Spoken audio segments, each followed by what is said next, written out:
Hey, I'm Rev, and today I have a game of Tales of Tribute for you all. We're going to be going over the early game, the mid game, the late game, trying to explain how to play this game as best as possible. Right now I'm pretty much middle of the pack, a little above middle of the pack. After this game, I got to around rank 30 on the leaderboard. I was ranked 10 last night, but I lost a few games this morning. Dropped all the way down to 90 something. But I am climbing back up. That's just the way it goes on ladder, I guess. The most important thing about the early game is trying to be as efficient as possible.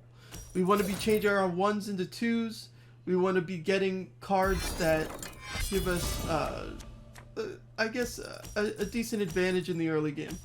We're going to be taking the ship and then changing a 1 into a 2. The ship is decent because it's power generation. Or card acquisition. So it's an okay early game card. You do not want to be doing what our opponent is doing. They're trying to get out ahead on power, but by doing so, they're not getting cards that will allow their deck to get better. We're going to take the green power away from them and then pass back. See what they do.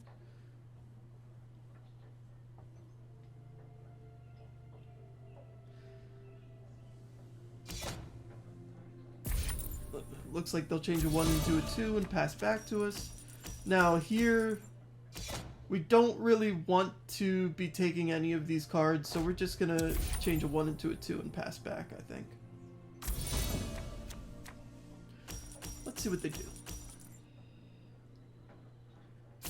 Yeah, again, I mean, if you don't have another play, I mean, that's fine. But I would still rather change a 1 to a 2 than take that card there. I love seeing this gold card early on. It's not bad. That's a debatable play. We risk giving them a decent card the next turn by going a card deeper into our deck, but I wanted to get back to our good cards. I wanted to see this gold card in my hand. So I wanted to loop through the deck once. Well, not loop, but you know what I mean. We're going to take this green 6 because it's very good.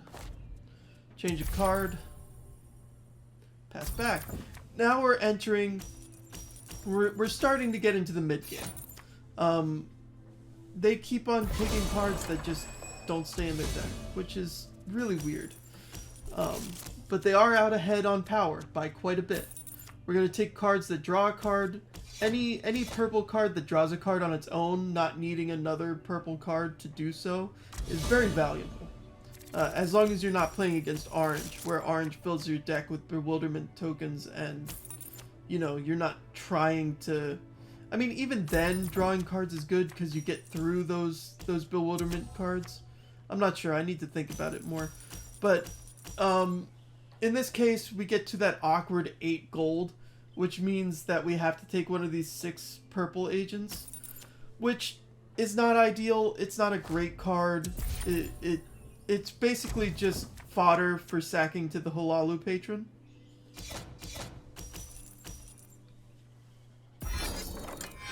See what they do. Okay. They'll double patron. It's not a bad play. Alright. Draw a card. That's a good card to draw. Now we're going to take as many purple cards as possible because we have that purple agent and I want to... I mean, in general, I like the color purple in this game. But even more so when we have that agent that we want to take advantage of, at least for one turn.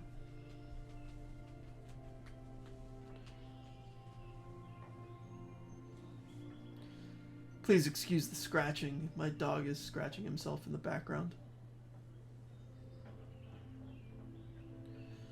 Alright. Let's see what they do. I'm not particularly worried about my opponent's deck in this situation because, I mean, their deck is just bad. Yeah, I'm not worried about this in the slightest. I think we can come back from a 10-point deficit. we're gonna draw a couple cards, see what we get. Those are good cards. I mean, that's just the nuts. We get that agent trigger. Get that 9 drop. Ooh, and a 4. Heck yeah. Now, they'll probably get that red 7. Yeah, they're gonna get that red 7. Which is unfortunate, but it is what it is. Now, we have quite a bit of gold for the next turn. Draw a card. Make sure you activate your agents. You don't know how many times I've seen people just be like, not activating their agents and passing. Yeah, that's not great.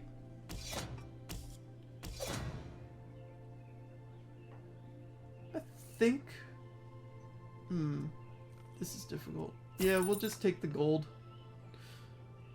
And then sack the 6.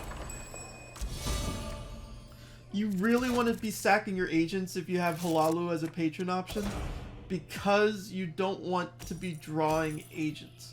Like, if they kill your agent, that's basically just not a great card to draw. It's only really accruing good value if it's on the board already, in my opinion. But let's see.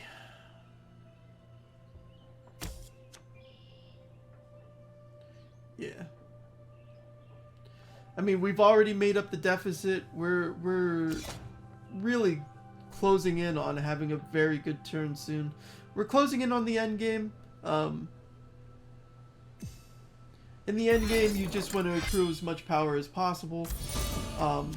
We're going to be trying to set up a very big turn where we can generate upwards of 20 power if we can. Or if I can. I don't know why I say we sometimes. Let's see. Alright, drawing the 9 green is not bad. Which means we'll probably get that 8 drop. The gold 8 drop there. Depending on what our opponent does. They could have another 2 gold in hand right now. I doubt it because they're thinking so long, but that's not a bad play. Alright.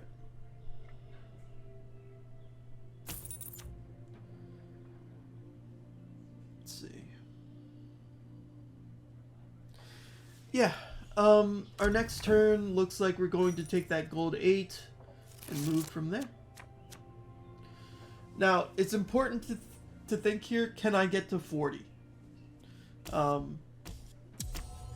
In this situation, we could have gotten to 35 pretty easily. Right? 5 plus 8. Yeah, 35. Alright. So, next turn, we should be able to hit 40. More than likely.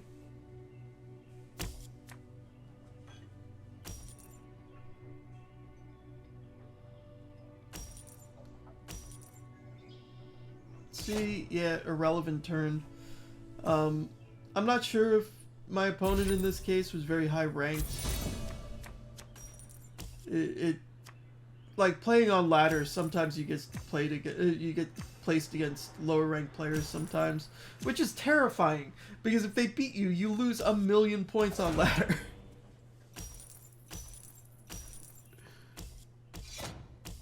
Yeah, we're just gonna make 1,000,000 power. Say, opponent, try to get to 43.